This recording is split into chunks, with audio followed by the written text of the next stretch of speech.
Hey, welcome back. Good to see you again. Thanks for joining the channel. Hope you're all well. So look what I got on my bench today. This is something I purchased. Now, when I saw this on the listing and I looked into this amplifier, I got all excited and I said, I got to have this thing. This is impressive. This is an old Sony.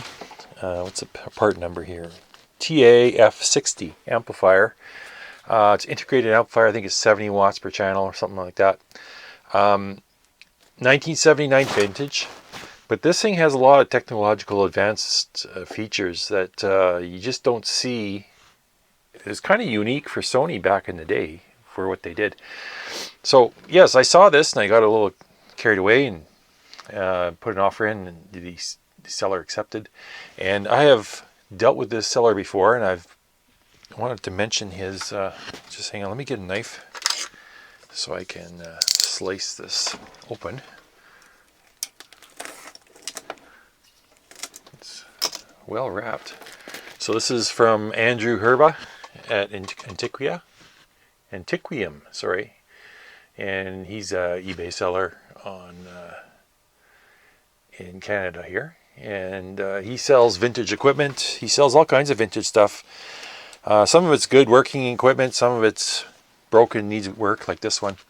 But yeah, I highly recommend him. He's a great seller, and look what he did for me. He actually gave me some of these Lindor candies. Isn't that nice? I love it. I love chocolate. Thank you, Andrew. Anyways, let's have a look at this. If I can get into it.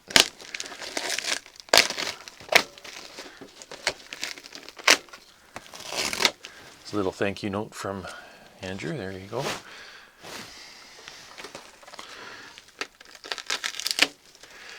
Actually, he said he has seen some of my videos and he's aware of my channel because I've bought off him before. I don't know if I mentioned I was going to do a video on it or not, but however it happened. He found out about it and he knew that I did work on some of his purchases, and yeah, welcome to the channel, Andrew. Okay, so let's get this out. Let me pause the camera. I'll get rid of this plastic. All right, I think I got everything in frame here. So here it is. It's a nice looking amplifier. I really like the aluminum face, the brushed and satin finish on these knobs. Looks really good. A little bit loose there. So look at this thing. You got speaker switch here on the left, off. You got your choice between A and B. And my son was looking at this because I said he was looking for an integrated amplifier, and he says, I want to run 2 pairs of speakers, but he can't run both speakers at the same time. And he looked at that and he says, yeah, that's not gonna work. Power switch, big old chunk power switch. Bass and treble controls, has a nice click feel to them, and they're nice silent. And all the knobs have set screws. These aren't push-ons. I think this has, yeah, it has a set screw as well. They're all set screws. And here's your balance. Has kind of a unique feature for stereo gear of 1979 vintage. Power meters, LED power meters to be exact. Not the needle movement, but you got LED power meters. That's kind of that was groundbreaking back in those days. In the late 70s, LEDs were a new thing, and they were just starting to understand how to use them. And to make a power meter like that, that was awesome. You got a big chunky volume knob, which I love. You don't know that. Loudness switch down there by its lonesome. Stereo mono switch. I don't understand why they have to do a rotary switch for this and a push switch for that. They're both the same. Yeah, it's for aesthetics, I think. So you get a stereo mono switch, tape copy. This is your dubbing switch, so you can go from your source, or you can dub from one deck to another. Tape monitor switch. You got your choice of 2 decks. Pretty standard affair. Auxiliary, tuner, and phono. Function switch with the indicators. moving magnet, moving coil cartridge switch, and a low filter. There's no tone defeat. There's no high cut. So that's pretty much it. So phono tuner auxiliary. Let's have a look at the back. Just like the back of the other Sony amplifier had, it's pretty vanilla on the back. You really don't have much going on. You got all your inputs. Inputs for phono is gold plated, which is a nice touch. And then you have your tuner auxiliary, and then your 2 tape loops. And then you have 2 sets of speaker outputs and 3 courtesy outlets. That's it. No breakout for preamp, power amp, or that's kind of unique, having a white instead of red. And these are different. Yeah, you put your wire in the top and then tighten it down. So quite a big hole. You could stick a banana plug in there if you needed to. Pretty good. Let's have a look inside. This is a fairly big amplifier, but it's not overly heavy. So let's have a look inside. The inside top looks pretty good.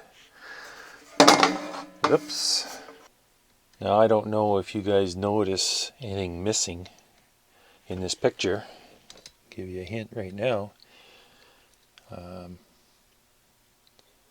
Every other stereo has one, but this one doesn't. It's a big power transformer. So let me talk about some of the technological advances this thing has. It's got 4 of them. It has a switch mode power supply, and they call it a pulse power supply, but it's actually a switch mode, and it's all contained in this die-cast aluminum box. And so we're going to have to pull that apart and service it. It also has a very unique arrangement with the output devices on a heat pipe. And you can see the big radiating fins, and then they have a big bulb inside. It's about 3/4 inch diameter. It runs the length. It's about 7 inches long, and connected to the output devices here. Another advance it has is with the switch mode power supply, it has a huge, let me see if I can get it in the frame here. It's got a huge bulk capacitor in the power supply. This is 1200 microfarads at 200 volts. And this is the main storage cap for the switch mode. But it has a soft start protection circuit. I think it's this relay here. When you first turn this on, it has a soft start circuit that helps charge this capacitor without blowing a fuse. And then the last one I already mentioned is the LED power meters. It's really unique for an amplifier of this age. Set Sony apart from the rest, that's for sure. So I'm getting really excited about this. I already see some problems here, and let me zoom in and I'll show you. If you can see this on the main board here, this main amplifier board, I got 2 cooked resistors here, 2 cooked resistors here. I don't know what that is.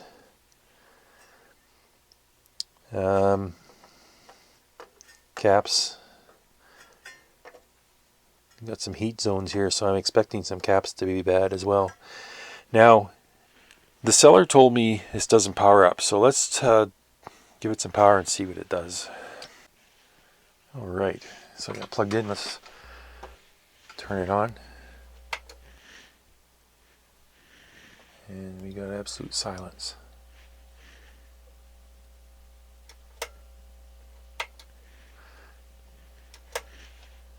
Now there is one fuse here.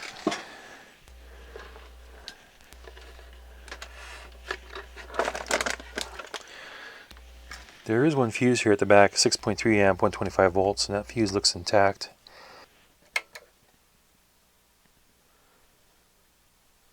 So we're drawing 0. It's open circuit.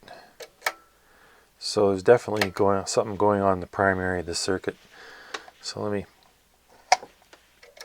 do a little bit of investigation work. That fuse looks good though. Okay, so let's check, first of all, let's check this fuse. It's unplugged right now. Yeah, that fuse is good. And as far as I can see, that is the only fuse in this thing. is, and it looks like it's on the primary side of the power supply. So let's switch to AC volts. I hope you can see that. I should zoom in a bit. Try and figure out why this thing does not.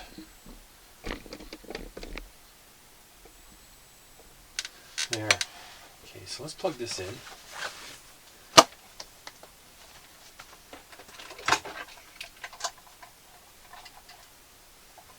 We're drawing 0. If I turn it on, we're drawing 0. Okay. Let's check for voltage across this power switch.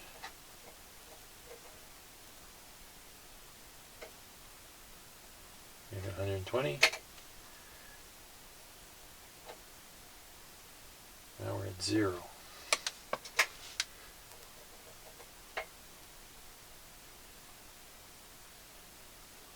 $121.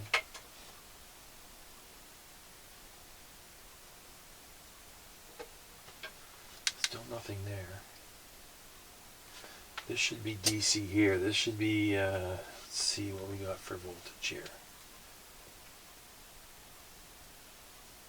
We got nothing.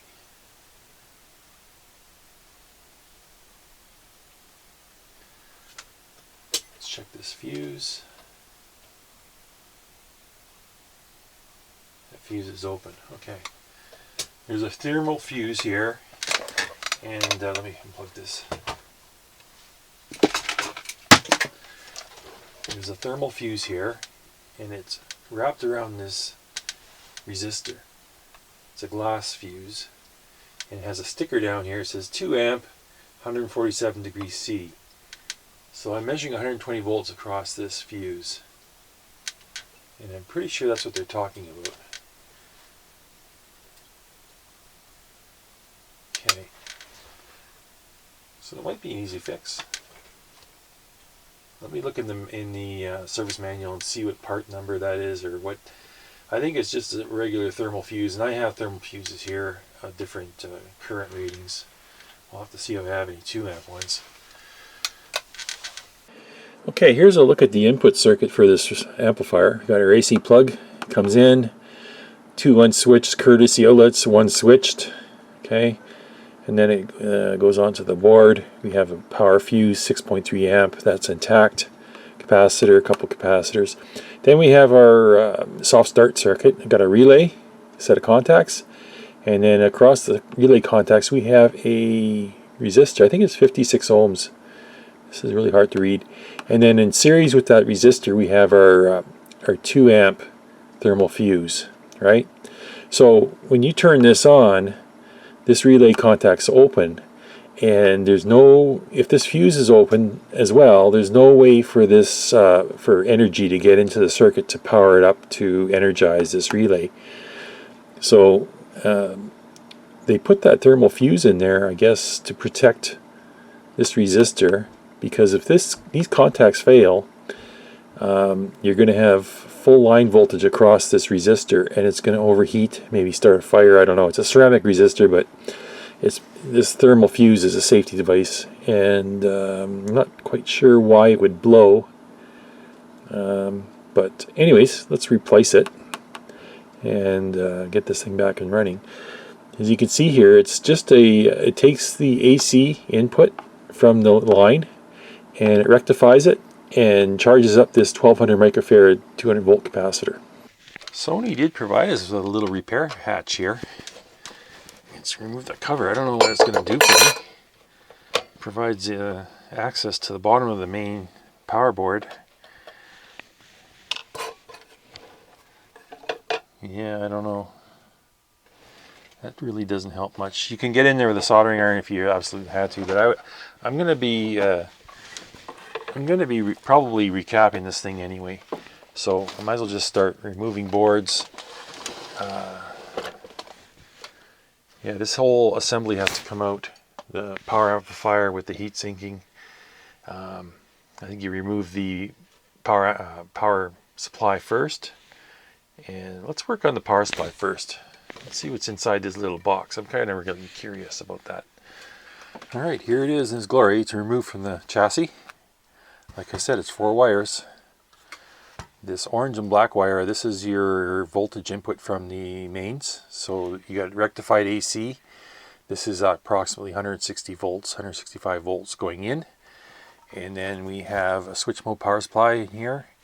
And coming out, we have plus minus 49 volts on the purple and brown wire. And you notice there is no center tap.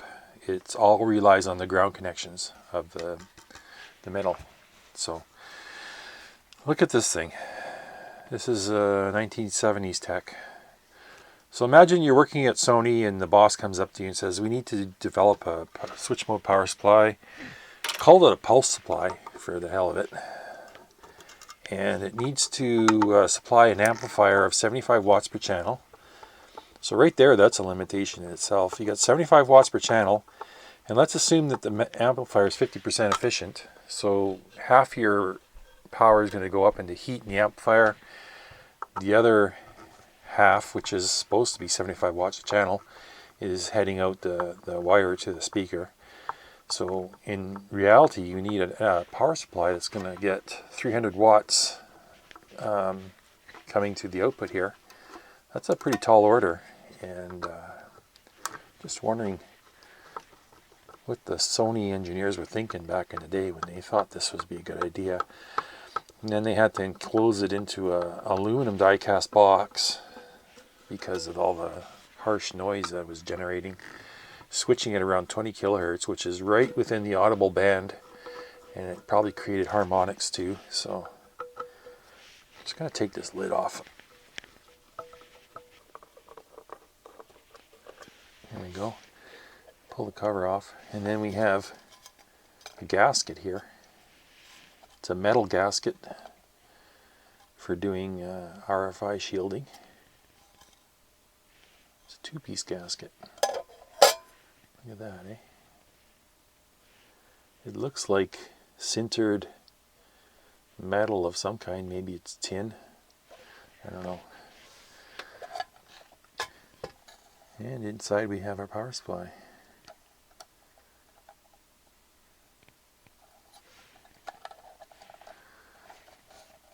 So we got 3 screws here.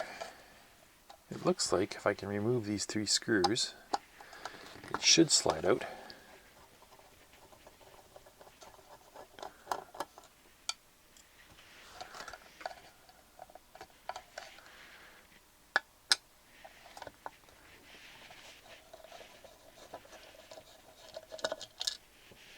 It's a long one. And that has, what is that? Kind of a plastic insulator. Okay, another one here.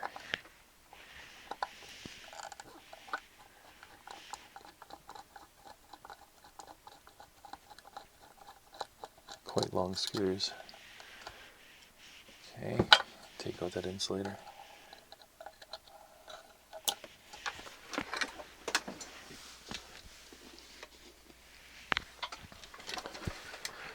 All right, you pull this out now.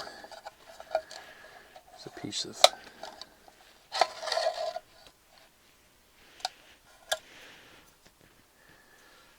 here's our complete power supply. It looks like it's completely intact. I was expecting to see a cooked mess, but this one is looking pretty good.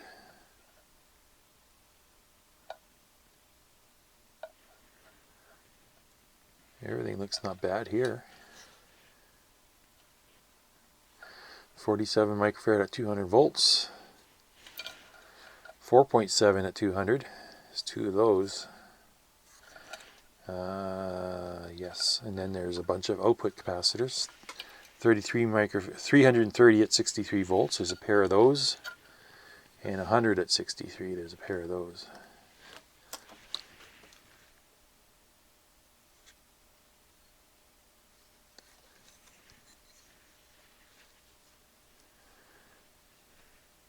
Interesting for a crude design, it looks pretty good.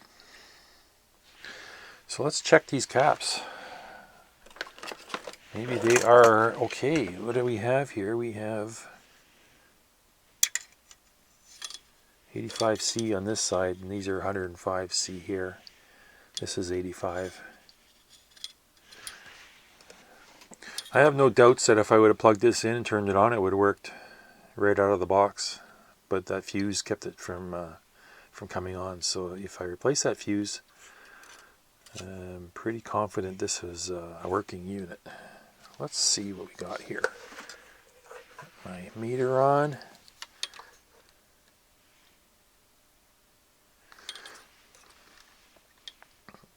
.47 microfarad at 200. Should be less than 0.8, and we have 0.11, 2.3, 2.3, and then we have all these output capacitors. Just going to short some of these.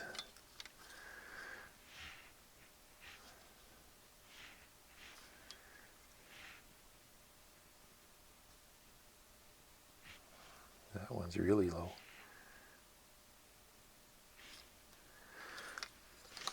I have a feeling all these caps are good.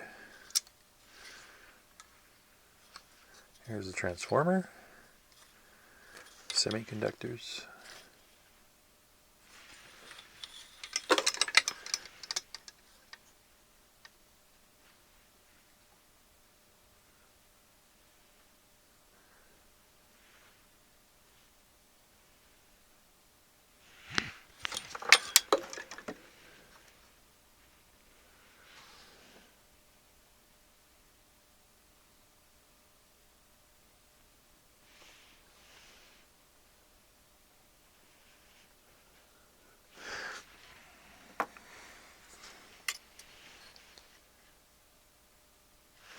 I'm just going to remove some of these caps and test them out of circuit, just to make sure they're good.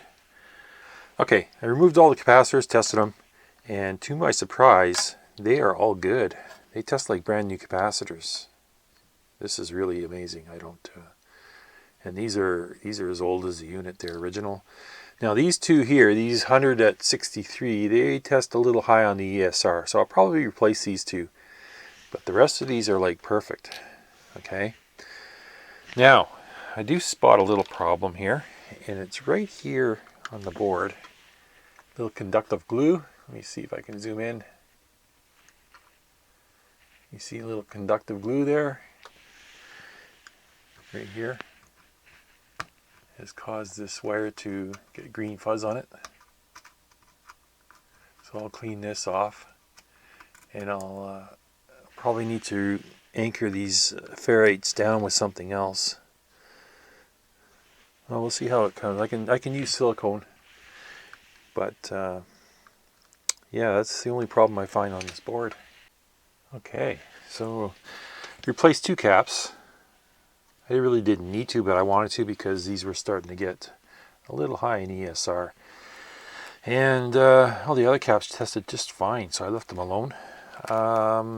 Nothing else to notice about this other than the conductive glue. I fixed that. I resoldered a bunch of dodgy looking joints, and then I gave the board a nice clean with alcohol. Cleaned it off really nice.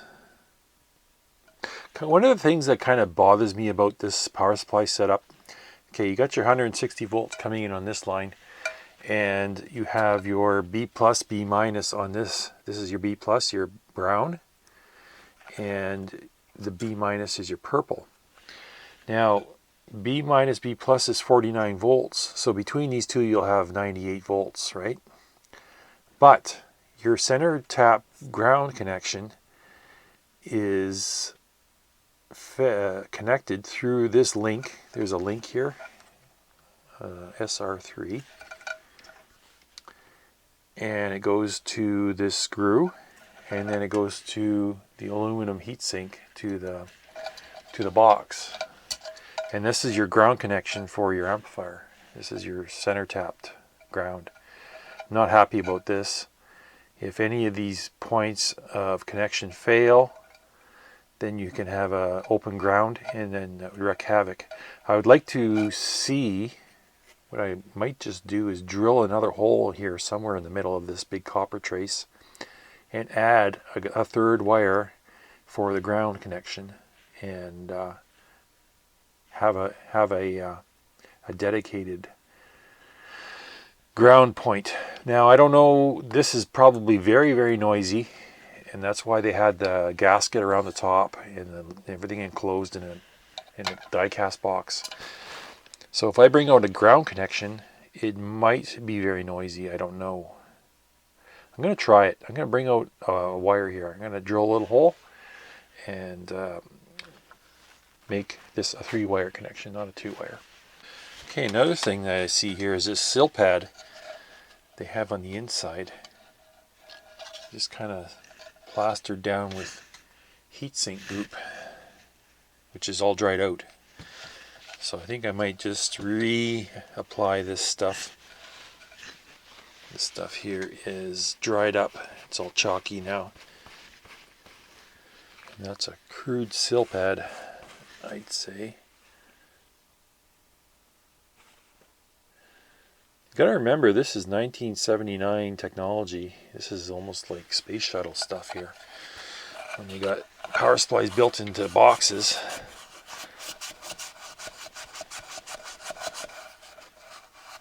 Yeah. I'm just wondering about Sony's vision for this amplifier. Is it something to be so technologically advanced for the time that it would sell? I guess. I don't remember seeing any advertising for this. I should actually have a look and see if I can find some advertising for this. So yeah, I'll put a little bit of compound down again and see if we can improve the heat transfer there. Oops.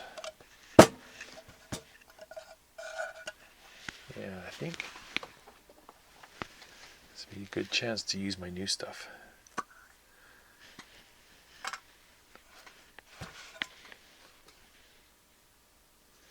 Let's see, that side's up, this side's down. Let's spread some of this. Alright, I got it kind of crudely spread around here, so that's what I'm going to use. And this will go face down, and I think it goes like this. Does it? No, it goes like this.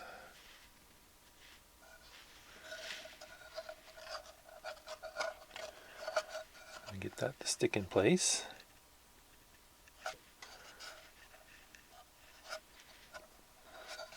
Okay. Now, I think I'm going to also coat these surfaces as well and bolt it back in.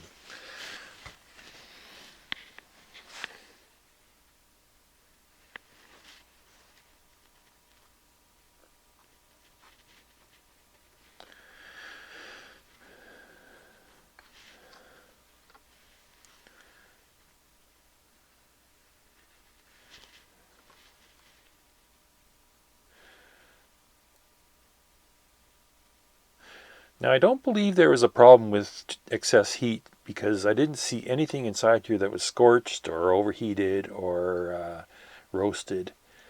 And I think everything that Sony engineers did to build this power supply did the correct thing. They had it efficient enough so that it didn't roast itself. They had it, built inside an airtight box that has no ventilation.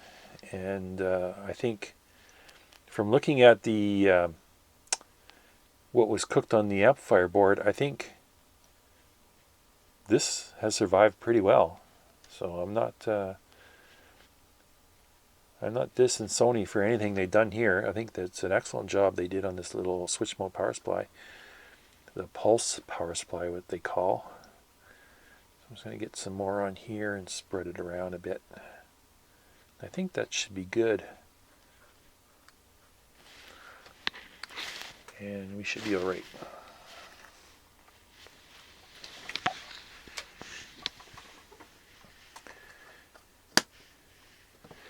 Let's fit this back in. Now,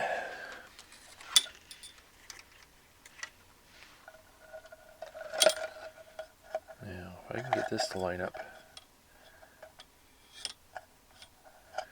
Get one screw in here.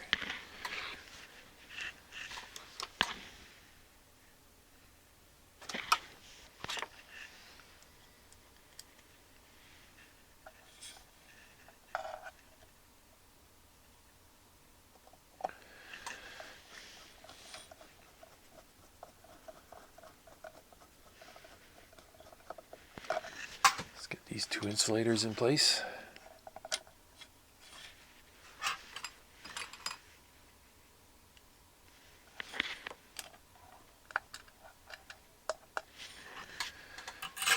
One screw for that.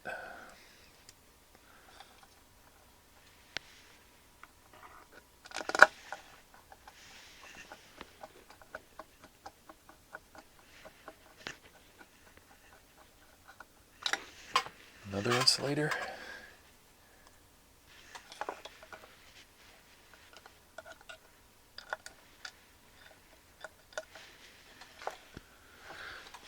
And another screw.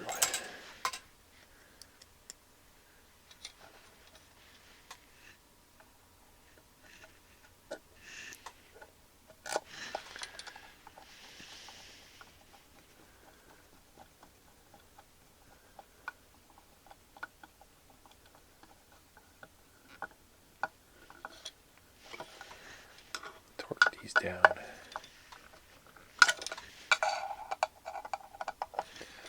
So yes, I added the heatsink compound just to provide maximum heat transfer.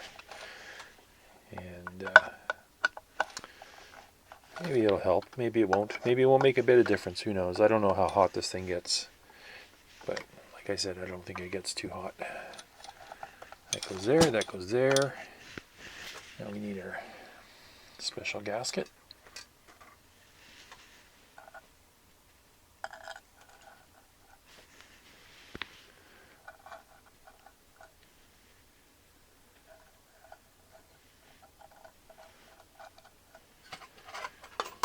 And our lid.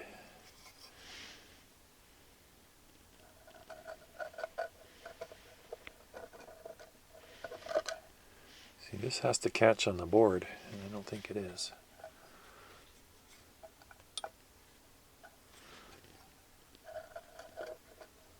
Oh, there it goes. Okay. Screw that back down and then we're done. Here's a look at the pulse power supply for this amplifier.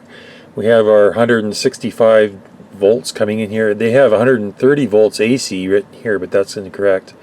It is actually 170, or sorry, almost 170 volts when it's rectified and filtered. And it comes in through common mode choke, goes in, there's some capacitors to clean it up. There's a bulk capacitor here, 47 microfarad, 200 volts, with a choke here, just to keep any switch noise from heading back out. And it looks like a fairly simple multivibrator circuit that just is a free running oscillator. It does have some feedback though. I think these are feedback. How does this work again?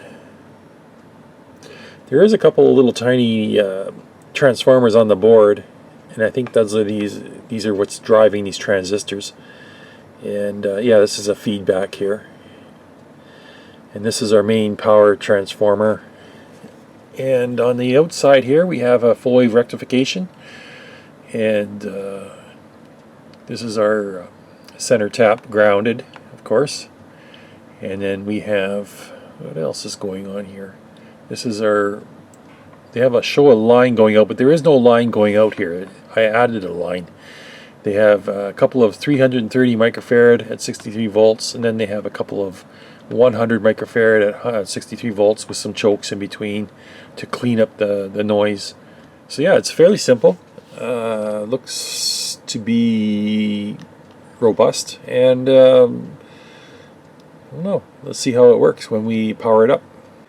Here's a look at the schematic for the 220, 240 volt model.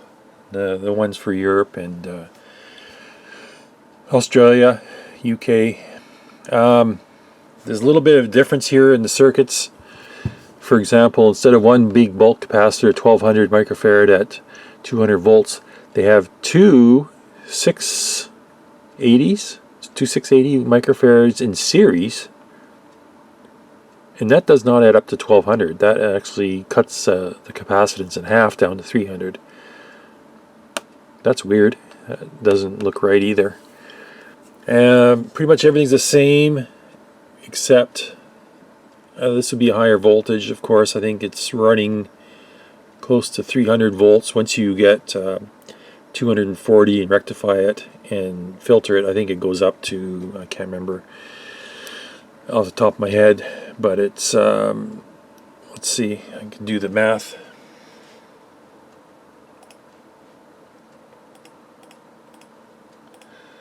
Uh, 1.414 equals 340. Yeah, so this is going to be about 340 volts approximately. And this comes in here.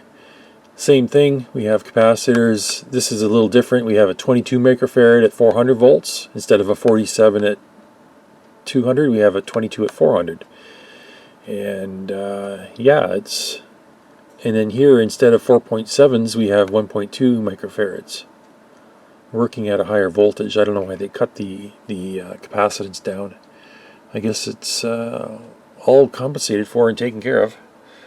Okay, next up I want to remove this main power supply board and power amplifier and service that next. I think what I need to do is remove the 4 screws holding the heatsink down. I need a long screwdriver. Always carry a long screwdriver for these hard to reach screws. There's 4 screws holding down the aluminum heat sinks. One.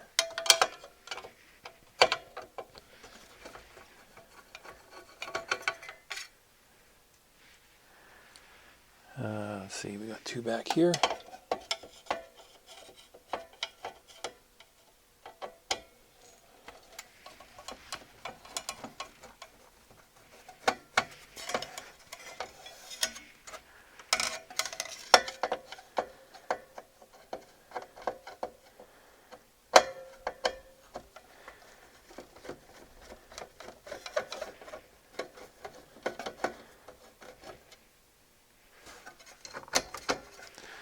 Okay. Now, another thing I noticed, a lot of these mounting screws are loose. These ones too, these 2 here in particular, these are got black screw heads. These were loose, and these are ground connections. They have a copper plate underneath them that's soldered to the board. And can you see that? Yeah, you're right down the bottom. Here's another one. Here's another one that's got a copper plate screwed down to the board, or soldered down to the board. Now these were loose to the point where I didn't even have to use a screwdriver. So this is all loose now, eh? It comes right out. I think what I'm going to do is I want to remove this heat pipe. So I think if I remove this screw here, or not, just loosen it. Oops. Let's try that again.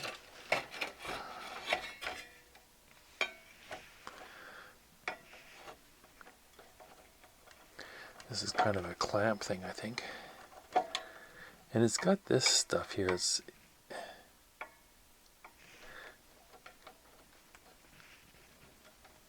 okay. Yeah, that loosened right off. This comes right out. There's a heat pipe. Put this aside, I'll clean that. Yeah, I was looking at this stuff here. It's like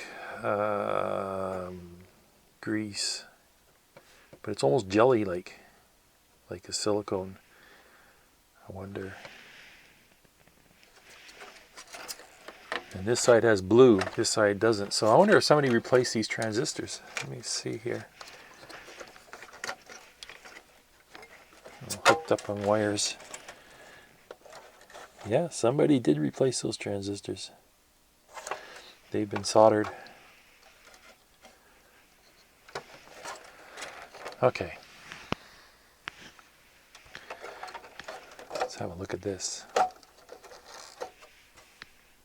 Lots of areas are cooked around here, and they're all kind of cracked joints. Here's a cracked joint right here.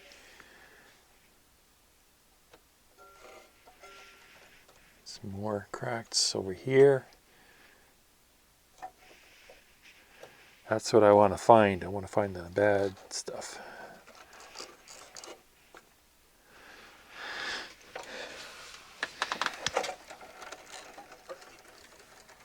I don't think this board is coming out unless I disconnect everything. I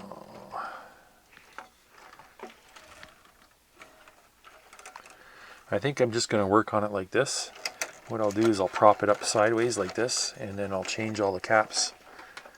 And then resolder and clean this. Another thing I don't like about this amplifier that I saw, I didn't really realize till after, is it has these two integrated circuits. And these are audio output drivers.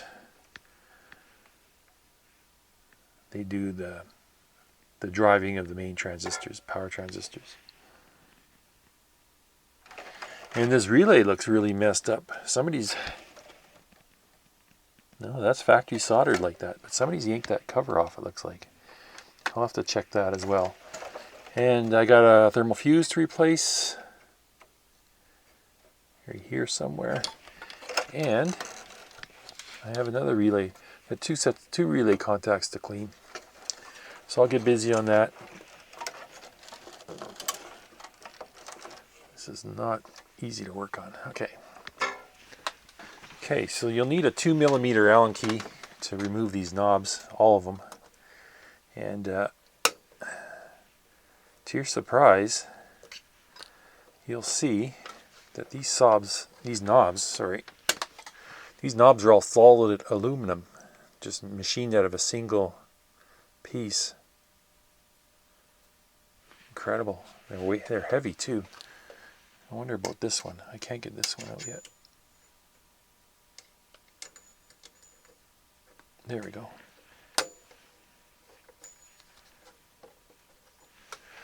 This is going to be difficult, I think.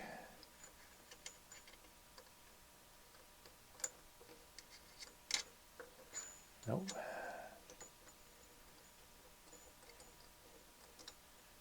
There we go.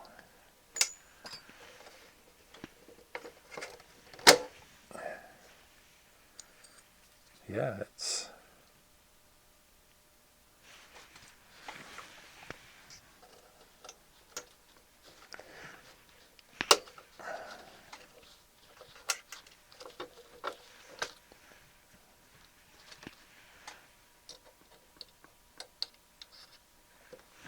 Okay, so what I've done here is I removed the large caps.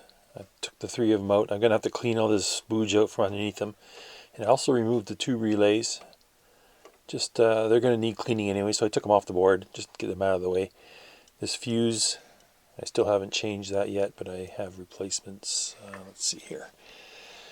Now, I want to replace all these resistors. I don't know if you can see. They got 1, 2, 3, 4, 5, 6, 7, 8, probably about 10 resistors I'd like to change. And you can see them here. They're pretty choked up from the heat. They're just disintegrating. The outside's coming off. I kind of tested a couple of them. They seem okay, but I'm going to replace them anyways, because once they get exposed to the oxygen like that, they start to oxidize and change in value. That's my guess anyway. And then, to top it all off, I'll be replacing all these caps. I don't know how many we got here. 1, 2, 3, 4, 5, 6, 7, 8, 9, 10. There's about 20 caps on this board. I'm going to replace them all. And then it should be ready to go. Okay, I got the recapping done on this for the most part. I didn't replace these 2 yet. These are originally 3300 at 50 volts. And since the power rails are at 49 volts, I'm going to replace these with 63 volt 4700 caps, just to give them a little bit. They are getting a little weak. They are measuring down under 3000 microfarad for both of them. So anyways, we got a new thermal fuse here. This is the relay for the soft start operation. And I wanted to have a good look at these contacts, because if these contacts fail, then this never really closes, and that current is always going through this resistor, this 56 ohm resistor. And if that happens, this resistor is going to overheat. If that happens, the thermal fuse will cut out. So I wanted to make sure. I checked the contact resistance. It's 20 milliohms, which is pretty good. So I'm just going to give that a good cleaning, and then we'll put that back in. Here's the speaker relay. It's got a little adapter board from Sony that they made up to so it would fit the board. And it's a nice relay. It's got gold contacts. This is a DEC type MS4U, and this one here that's the number for that one. If you want to try to replace it, these ones don't look bad though. I looked down there, look pretty good condition. So I'm going to give these a good clean, and I'll test contact resistance, and then I'll put it all back together. This main bolt cap here, this is the 1200 microfarad at 200 volts. This is where they rectify the AC mains, and about 160 volts stored in this. This one is in perfect condition. It's going to go back. Those are going to get replaced. The relays are going to get replaced, and then I am done. Replaced. Actually, I could probably change a few more resistors that are deteriorating here. I changed some of these for 1 watts, these little half watts that turn to dust. And the caps. Surprisingly, the caps were bad on this board. Some of the values were about half of what they were supposed to be, high ESR. So I did a full recap on this. For the most part, this is strange because the power supply I just looked at had perfect caps, and this one has bad caps. So, but these ones aren't. These ones were not very good. They were Nichicons. What were they? Oh, they're Nippon Chemicon, and these are these ones here. You see a lot of these in Sansui's, and yeah, they're getting to that age where they gotta go. Next steps. I still need to clean the back of the side of the board and go through and check all the connections with a magnifying lens, make sure I got no cracks, and then we're good with this.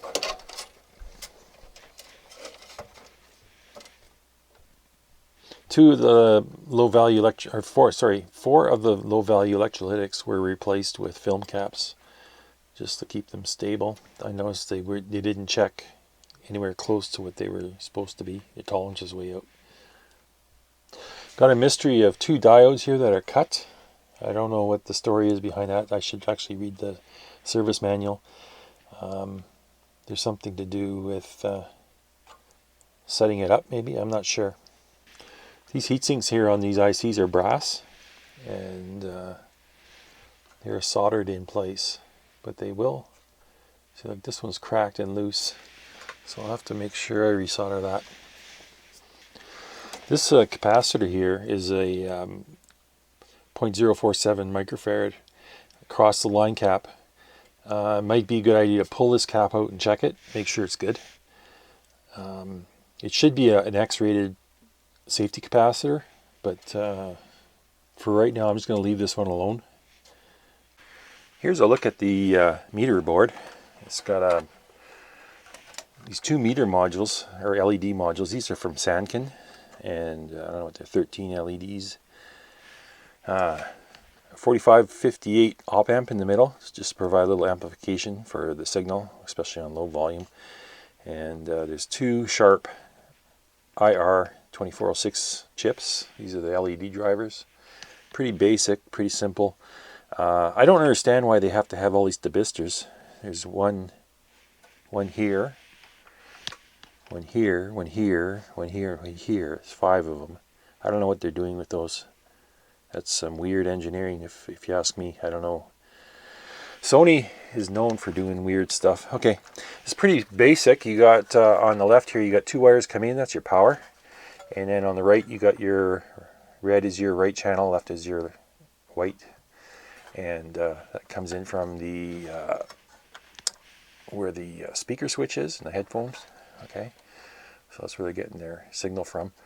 Really not much to do to this. I'm going to change all these capacitors. And aside from that, I'm just going to clean the back side of the board, and everything else is done. And basically, check over the solder joints. I don't think I'm going to find any bad ones on here. There's really no heat going on in this thing, so it probably has a long life ahead of it.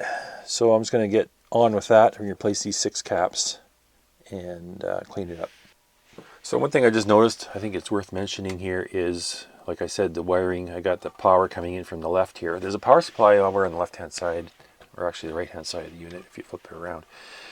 But this is supplying a positive and negative voltage.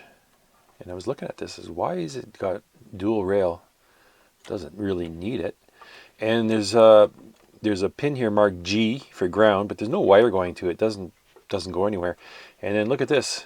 Up here you have a ground connection for the chassis, and that is the only ground for this board. So if this screw is loose or dirty or not making connection, this may malfunction. So just keep that in mind if you're trying to troubleshoot something. Wouldn't be a bad idea to add a wire from this G pin, the ground, because that pin, well, let's see here, where does it go? It doesn't follow through. Anyways, this is kind of important, so if you want, reflow this. Just put a little bit of flux on here and reflow it, just so it's got a nice fresh.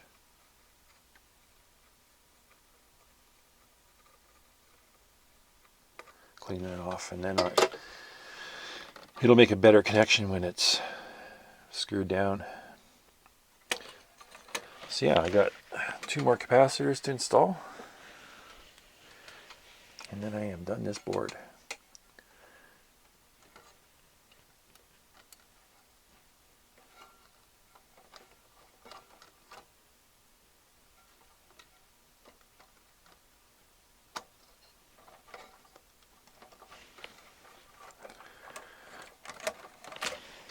So I'm done with the power amplifier board, and I'm done with the display board, and now it's time to move on to the tone board, input switching, phono, preamp, all that. Now Sony made a little, they did a little engineering here to get this to work. So they don't have a removable bottom on the chassis. What they have is they have a tilt forward front. And what you do is you remove 2 screws here, loosen this one, 2 screws on the other side, loosen the center screw. Remove 5 screws along the bottom, okay? And then you remove 4 screws from the back input connectors. And there's this ground screw, this ground lead. And then it allows you to slide the front panel of the chassis forward to disengage back here. And then with that you can flip it. You can flip it forward like this, and it gives you full access to all the boards. I'm not saying it's the best, but it works. So what I'm going to do is I have 3 boards here that are all enclosing. Let's see here. I see this. It looks like there is a power supply in here. A couple power supply sections actually. Some copper heat sinks and whatnot. So I have to go through all this. I expect I'm going to find more bad caps in this section. Yeah, there's really a lot going on here, and all these are cracked. All these input connectors for the RCA jacks are all cracked. Tape loop 2 is cracked. Tape loop 1 is cracked. Let's see here. Phono's not cracked. Tuner is cracked, and auxiliary is cracked. So this will need to be soldered up. It'd be nice if this board could come out. I might just do that. Oh, and I'm also seeing some corrosion, heavy corrosion down here from some of the circuit glue. And a couple leads of the transistors. I don't know if you can see that. Let me zoom in. I don't know if you can see this, but it's there. You can see all that green corrosion and all that brown stuff's the circuit glue. So there's definitely something going on here I have to address. I'd like to take this all out. I think I just might. just remove it all from the front panel and be done with it, and then I can work on it.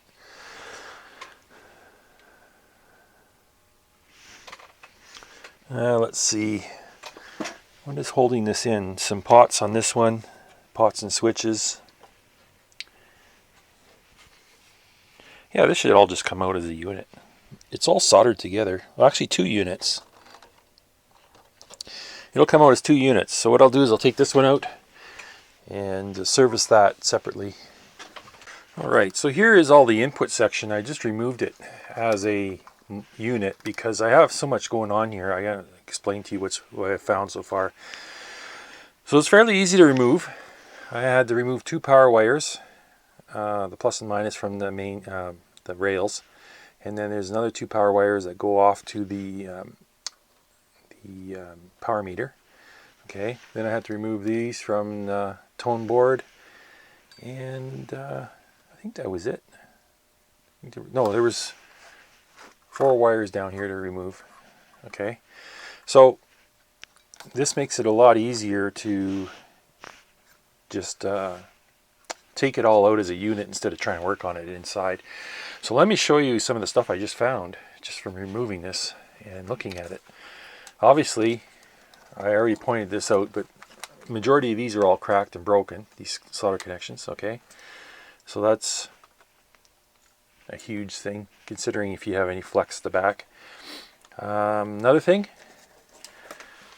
I just spotted a big crack here in the board. I don't know why that would be cracked. It's probably, I think there's a mount here, and I think it's probably just maybe from being dropped, but I'll have to go. A lot of these traces are broken now. Yeah, there's quite a few of them that are cut, so I'll have to go through and deal with that. And look at this. You see the lovely corrosion from conductive glue. So this stuff here, see how it's chewing away. This transistor lead's completely gone. Okay, this resistor here, I don't know if I can get in here. I should try and clean this. Try and clean some of this right now.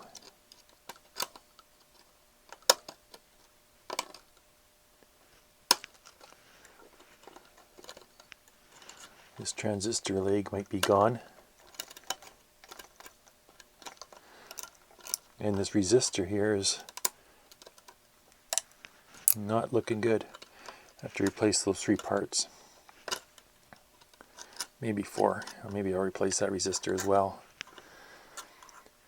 So yeah, Q407. I wonder what Q407 does. That's an open collector. Is that no, that's a... What is that? That is a FET. Yeah, that's a FET. So that's probably the drain. Okay. Something in this power supply section, I'm pretty sure. So, we've got problems there, big time. Let's have a look at the back side. Back side doesn't look bad. I don't see any cracks jumping out at me. There is a few cracks here. Okay. Now the other side has the exact same thing. You look here. You can see how it's all charcoal here from this, but a lot of this is just destroyed. I think these,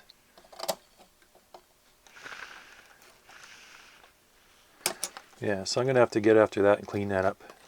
I've got a resistor here that's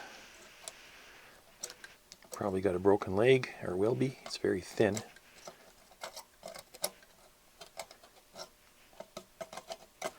Okay.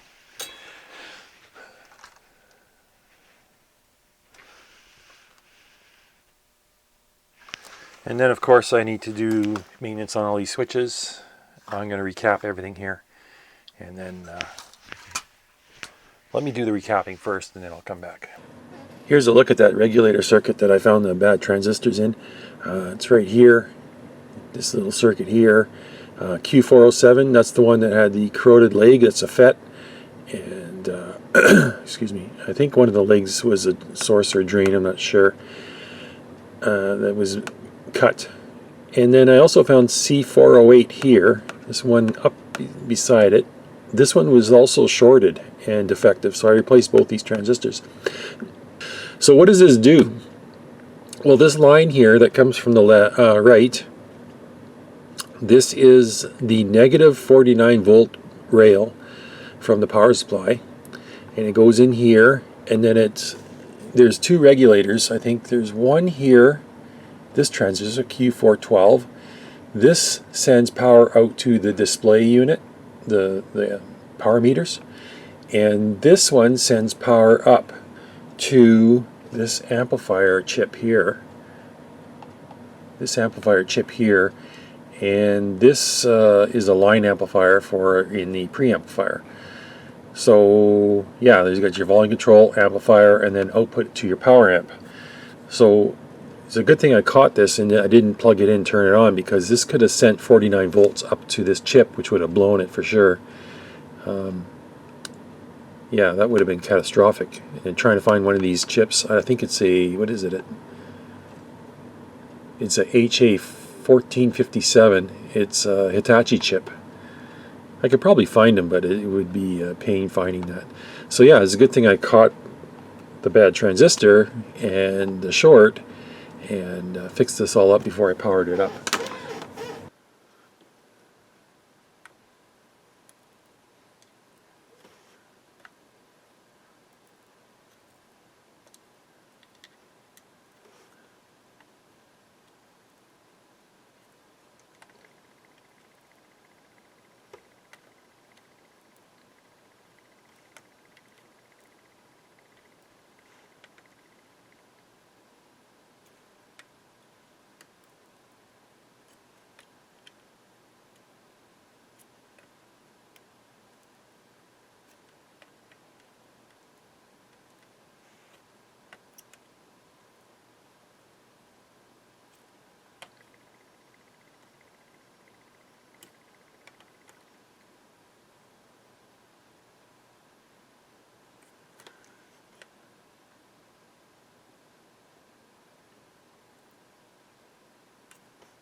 Okay, here's a look at this side here. This is the phono equalization stage, and I had some corrosion on some of these components. I replaced we replaced 2 resistors and cleaned it up, and everything else checks out okay. Did a full recap on this side of the board. These silly foam blocks they glued in, they're all going to come out and glued in pretty good. So it's causing all the corrosion is this acidic glue here that they used. I'll get all that off. And look at this side and show you here. This is before I did any work. Actually, all I did was remove the capacitors for replacing this little tiny 2SK30 FET is missing a leg. This transistor's got some severe corrosion on one of the legs. I might replace that one too. And then I'll replace these two resistors. Even though they test fine, they're still going to get replaced just because of the corrosion. And this thing can come out too. I don't want that. I'll have to figure out a solution for bracing these two boards against each other. I have to think of something. I got rubber blocks. I can use silicone. It doesn't have to be that type of glue. Yeah, this is Sony's own. This is their own doing. They damaged their own.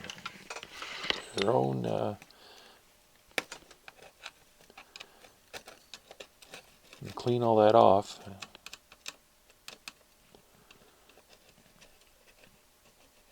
Now I was looking in the circuit. This is some kind of voltage regulator, and it provides the voltages for some of the other circuits. Like for example, this wire here goes. No, that's a signal wire, I think.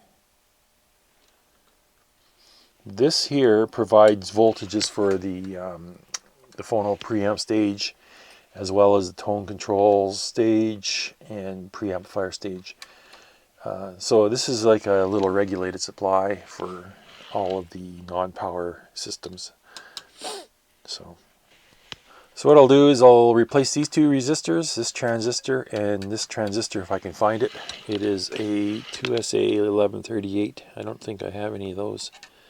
But I'll see if I can substitute something. It's just a regulator circuit here, so I think it's just a linear regulator, static regulator circuit. So it's nothing. It's not switch mode, not anything critical. Okay, I'm just gonna get those parts out of the way. I'm just gonna give this a little clean. This board cleaned up.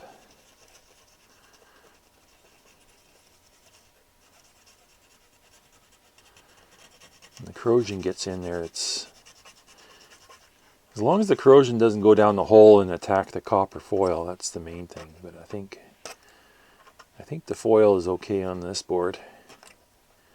Just trying to clean this up a bit. Determine how far this corrosion went. I think this transistor here is affected. The leads have turned green. Let's give it a little clean. Here is the one transistor I pulled out. The leads are definitely reduced in thickness, and like they're thinned out quite a bit. I don't know if I can reuse this. Problem is, once the corrosion goes up into the body, there's no stopping it, and the damage is done. Let's see if I can reuse this transistor. I don't have any in stock, but this one lead here is very, very thin. And if I bend it too much, it's going to snap. So yeah, I think it's already compromised from me playing with it. I'll see. I can find a substitute for this. But this part here, trying to clean this off. These resistors, this is really thin here. See how thin that is? It's going to snap. This one here is not as bad, but it's still bad. So I'll replace these two, find another FET, and find a substitute for that other transistor. Okay, for the most part, this board is, or these boards, is done. I went to recap this side, replace two transistors here, two resistors, replaced two resistors here, resoldered the back pins for the input connectors, de-aux the switches, so everything's pretty much done. Did a bit of a cleanup. And now I have to address the big problem here is we got cracks. I don't know if you can see this. We have cracks on this side, right here, on these two traces. And what I've done is I went ahead with a screwdriver and scraped off the solder mask. And on this side we got a few here too. We got three broken traces here. And I went ahead and scraped off all of the solder mask. So let's repair this. We gotta fix these solder traces, otherwise they'll never carry a signal. So it's cleaned off the solder mask with a screwdriver, just scraped it, and I'm just going to clean off the dust here with a swab. Okay, so let's get some solder on the pads here.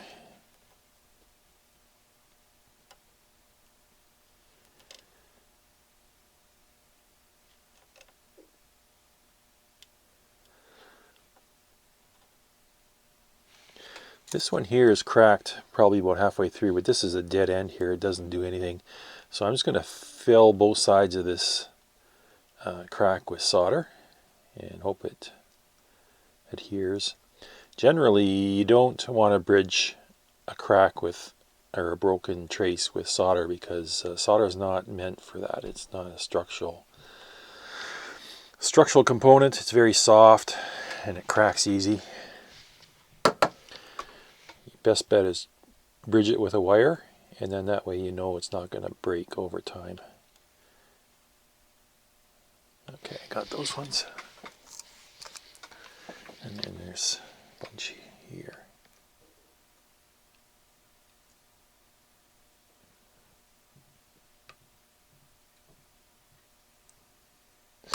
Probably would work better if I used some flux.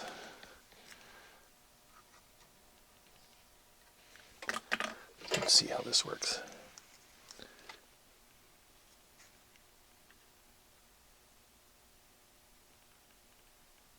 Yeah, it's a lot better.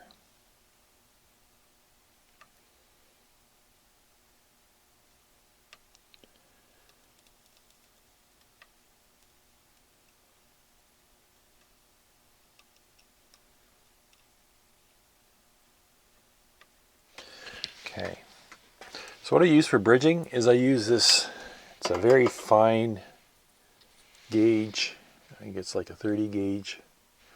And this is wire wrapped wire. It's a copper wire with silver plated, and solders very easily. So I can pretty much just lay this down and solder it in place. And, excuse me. Trim it to length, strip it. Stripping, it's the hard part. There we go.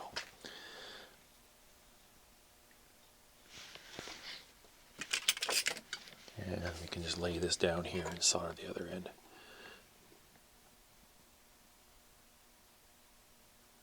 Okay. A little bit too long.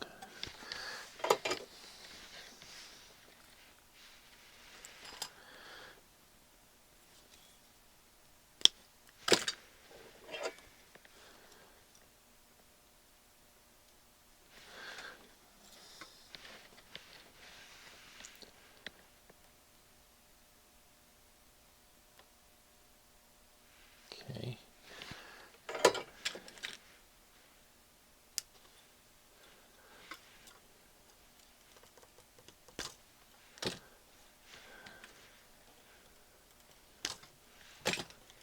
All right, you can solder this down to one of these pads.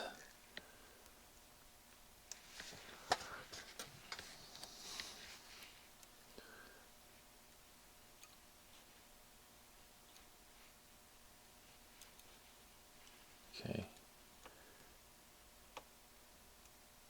There we go.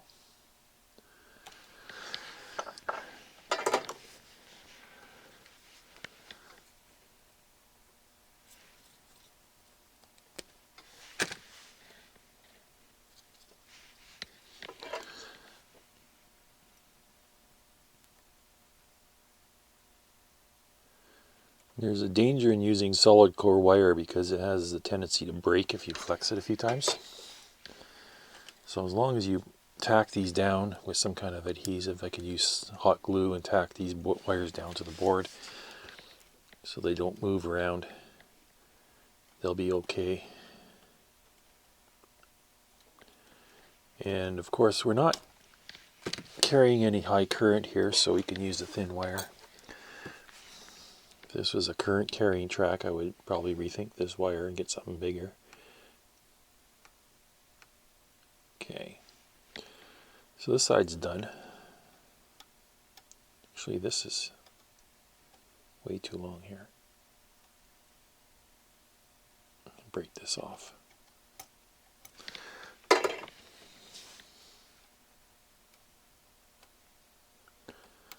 Okay.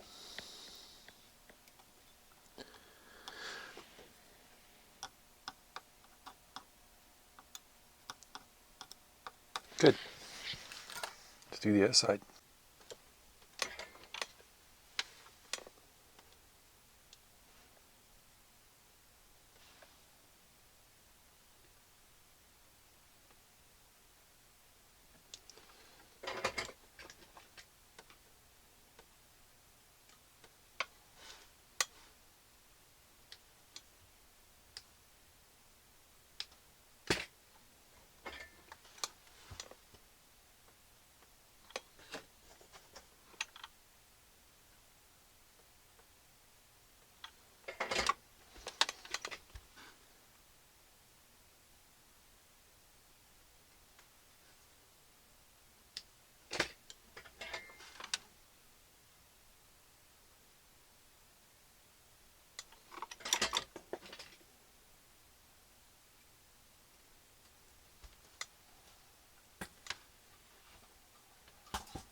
Come on.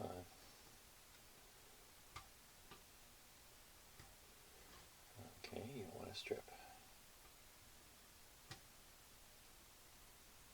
And you want to strip. And 1, 2.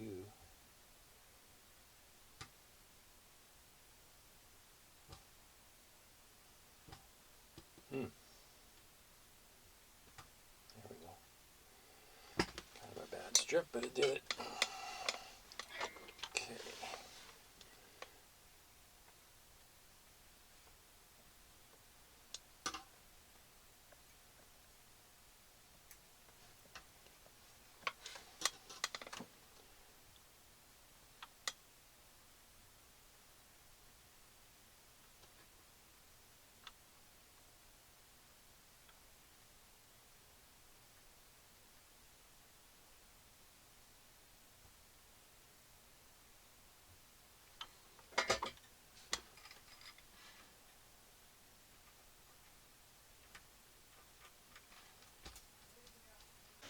Okay, last but not least, the tone board. So removal is pretty simple. Once you got disassembled to this state, you can always just pull this screw out from the front. All this does is it holds a shield in place. I think there's 2 screws to hold it in. So remove these 2 screws.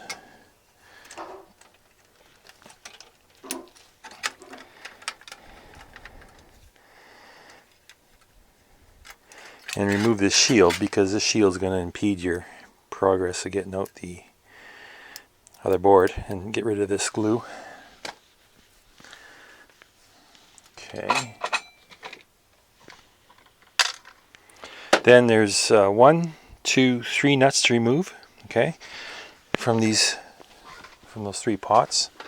And then there is a little trick to this headphone jack. You have to give this a little bit of a spin to line up the notches with the cutout, and then it can be pushed back. So everything here is ready to come out.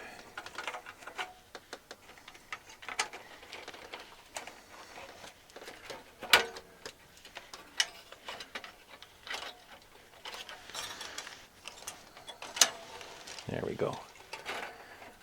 Now we can service this board and service this board, clean the pots, clean the switch, replace the caps, all that good stuff. Okay, I just finished with the tone board here, and everything's been recapped, cleaned the switches, pots. There's really nothing else that was worth talking about on this one. It was all pretty straightforward. I didn't find any faults, no cracks, everything looked good. So I'm just going to put this all back together now. I am done going over the circuitry. Time to do reassembly, and then do our first power up and test. Okay, so I'm tidying up the amplifier here, and this piece here, this is what transfers the heat to the heat pipe from the transistors. This is a little aluminum extrusion.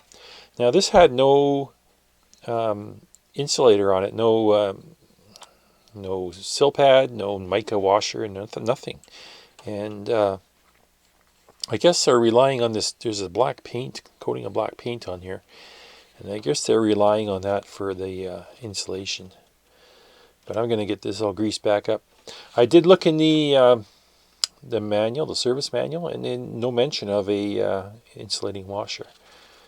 So we're just going to go without. I'll get this put back together, and then we can power it up. All right, I think I'm at the point now where I can put the heat sink back in. I got this heat block here, transfers heat to the pipe. I got that all cleaned off in the inside, and I cleaned off the outside. We put a new coating of paste on here, so it's just a matter of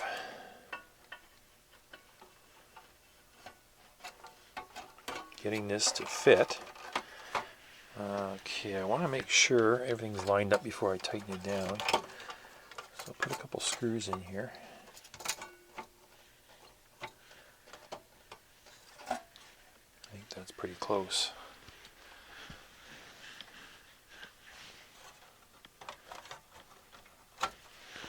Okay.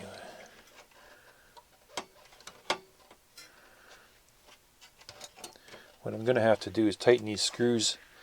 I'm going to have to bolt this down, the heatsink and the printed circuit board.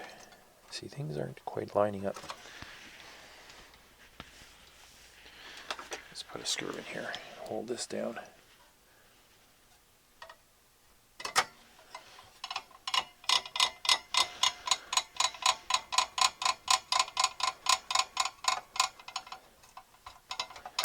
Okay. Now I think everything's lining up except for this.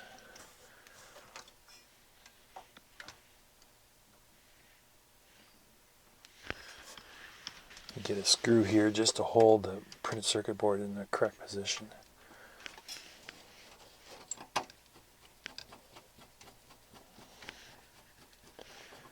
Okay, that lines up. This lines up. Okay, so what I need to do now is tighten these two down and clamp that so that it won't move. Let's see if I can do that. If you do it with one,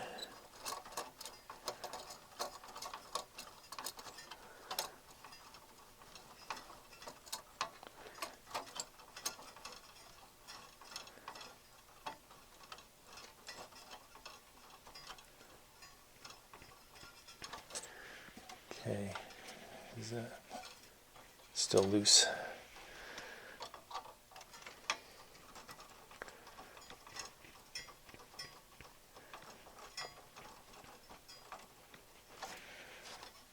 There we go.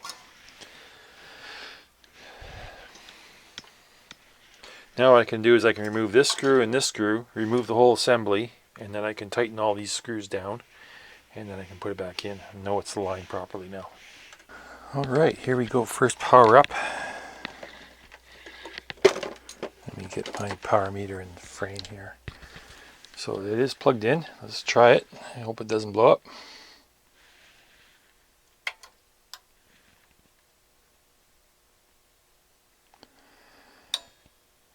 got our protector relay kicked in, drawing 32 watts. Our lights are on, so looks like it's working. Let's 32 watts, eh? That seems a little high. Let's shut this off.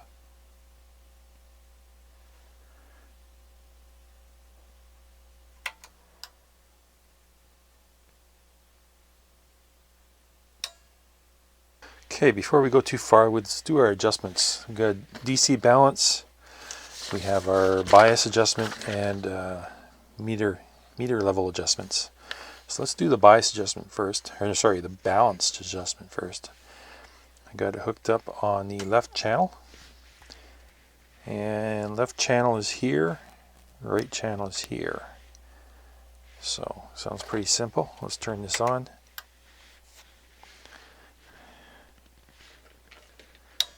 Got a relay click on. Don't know if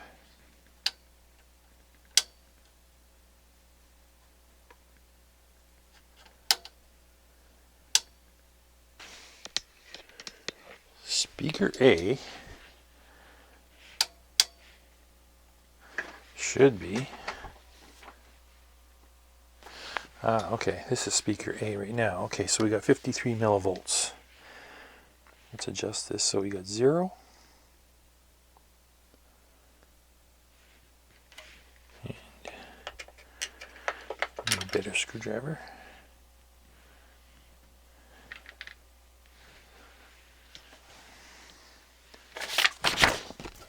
There it is.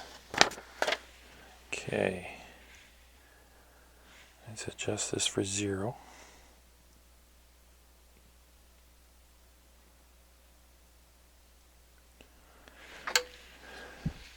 Left channel. Oh, that's right channel. This is left channel here.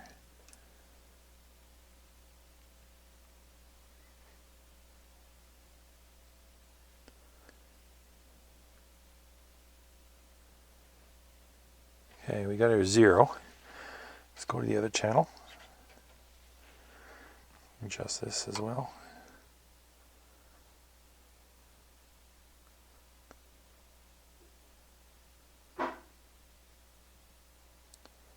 I overshot a little bit. Let's go back.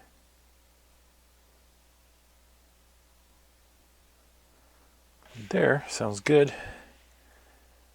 Okay, check the left channel. It's good. Right channel's good. Okay, next up, let's do our bias. So we should be able to grab a hook here and get that.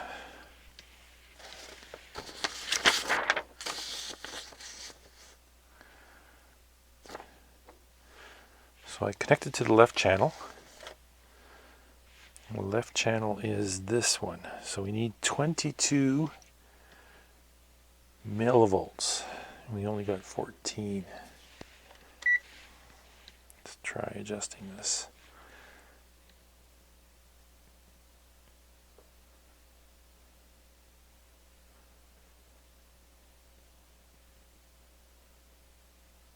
Okay, here's our 22.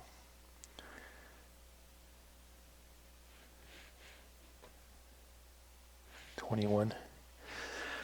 Let's do the other channel.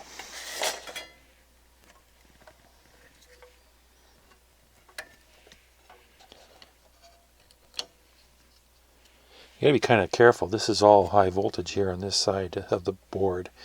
Plus you have exposed pins down there on the courtesy outlets.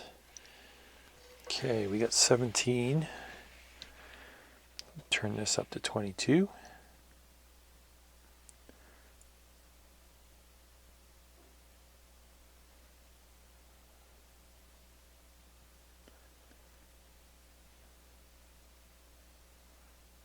Looks good. No, a little too high.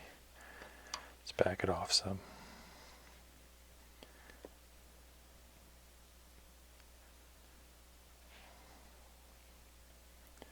$21's good.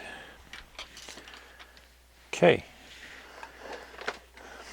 so we are consuming 36.3 watts at idle.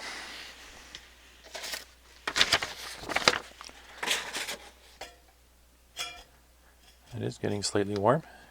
This is staying cold.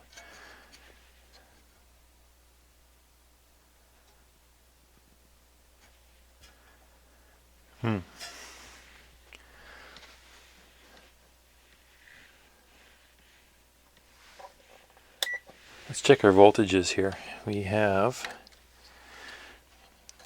this will be our mains voltage.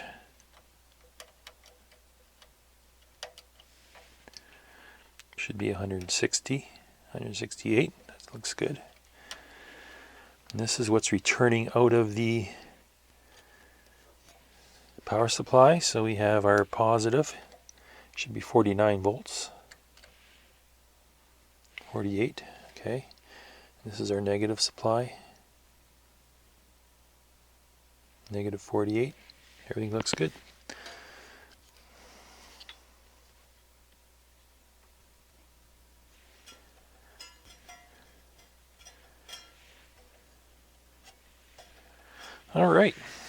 Alright, let's do a power test on this. I'm all set up for 8 ohm load. I got my scope hooked up both channels, voltmeter hooked up, tone generator 1000 hertz. So let's turn this thing on.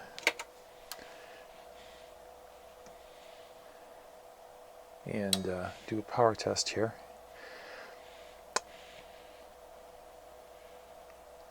Let's see here, let's adjust this. Okay, bringing it up.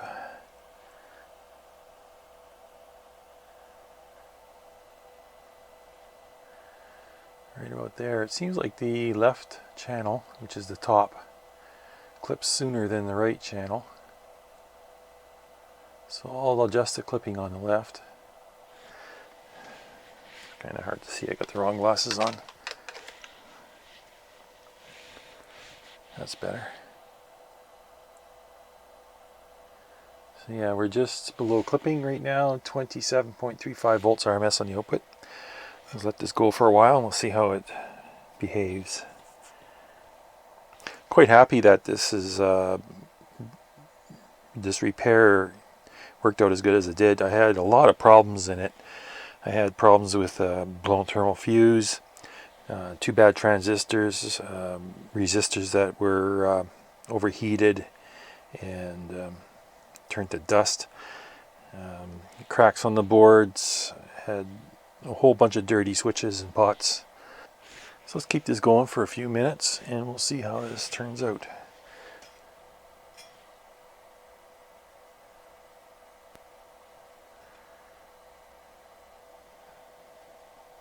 So I'm hearing some kind of noise here. Hang on.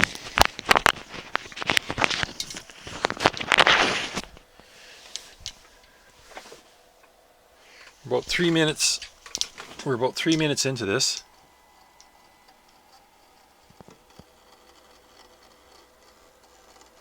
I don't know if you can hear that. I think that's coming from the heat pipe. Turn the volume down. Let's turn this back up.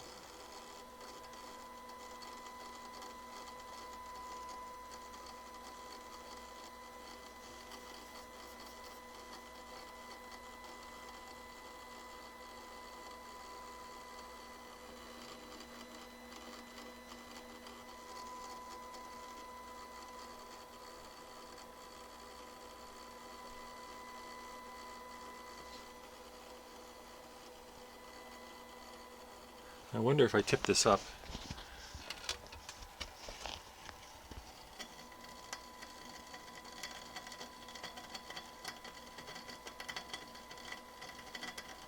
You can hear it boiling inside the heat pipe.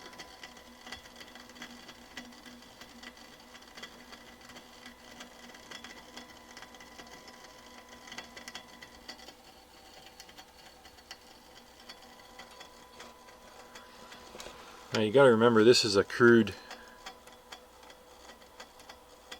early version of the heat pipe.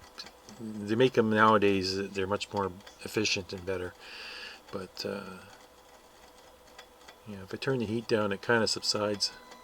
Turn it back up.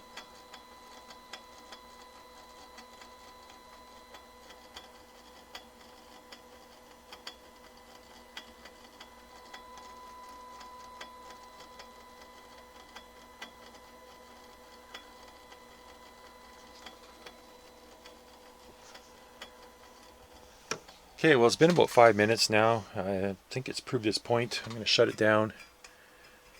We have got a hell of a lot of heat coming off our load, and quite a bit of heat coming from our radiator here.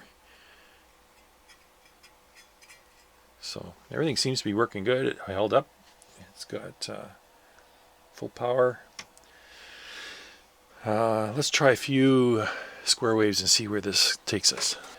So the power supply itself is just barely warm. I don't know, the heat sinks are attached to the bottom of the case. So whatever heat does get dissipated out to the case has to flow around and come up. And I'm not feeling too much here. It's pretty cool. This, on the other hand, is getting quite warm. The radiator on the heat pipe. So let's get we got a square wave here. Let's turn it up and give that a try. I don't want to give it too much power. About that much is good. Okay. Bass cut. Bass boost. Treble cut. Treble boost. Balance. This is working normally. This is stereo mono.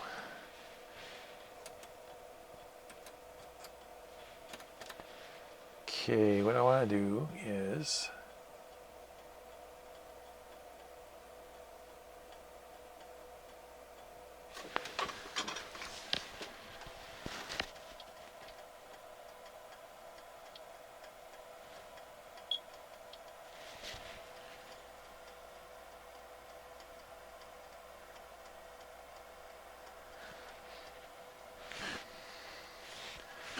running this at about 10 watts right now. Okay, let's turn up the speed and frequency. Let's go to 3, 4, 5 kilohertz.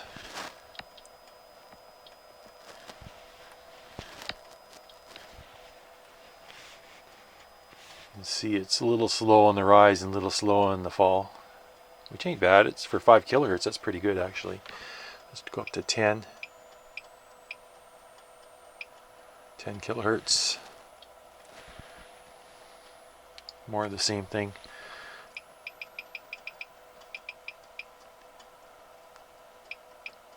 25 kilohertz.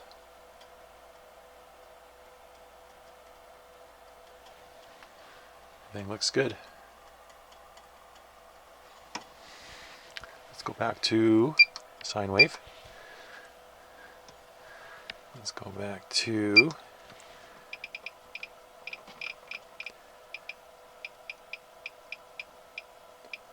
let's do frequency response. Let's go up. I got 1 kilohertz. Okay, let's set this up.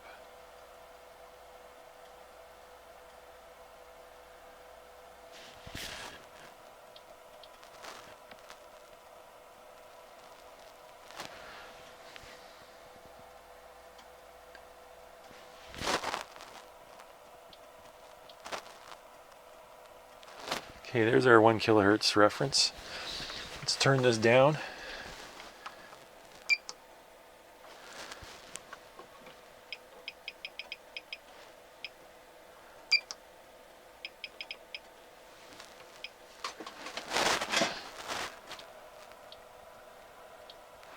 Okay, we're at 40 hertz, still flat. Let's turn it down. 20 hertz, 10,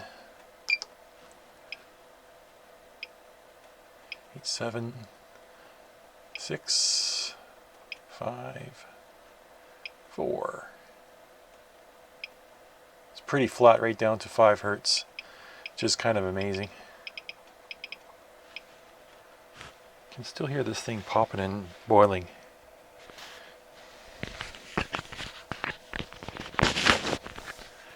Okay, let's do the top end of the band. Okay, here's 1 kilohertz. Let's start turning it up. 2, 3, 4, 5.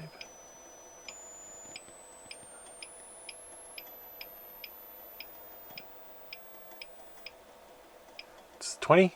Still flat. Let's keep going until I see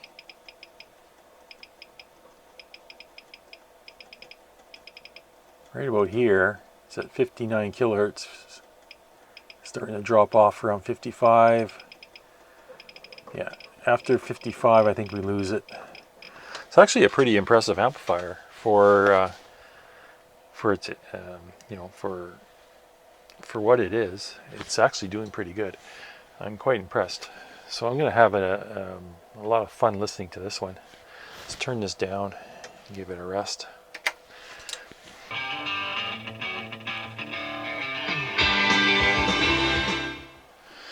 Alright, so here it is. It's finished. I'm going to enjoy listening to this one. This is all the caps I replaced in the unit. I didn't do a full recap because a lot of the caps in the power supply module were still 100% good. Left them alone and just replaced all the rest of them on the outside of the module. Here's replaced about a dozen resistors that were either attacked by corrosion or attacked by heat. I got a blown fuse here, a couple of dead transistors. And this is back in service. I'm pleased because of this, because I'm going to enjoy listening to this one. Yeah, it's quite a unique amplifier. I was glad I saw it, glad I bought it, and I'm glad I have it now. So I'm going to give it a good listen, and we'll see how it performs. So take care. Thanks for watching, and hope you see you on the next one. Take care.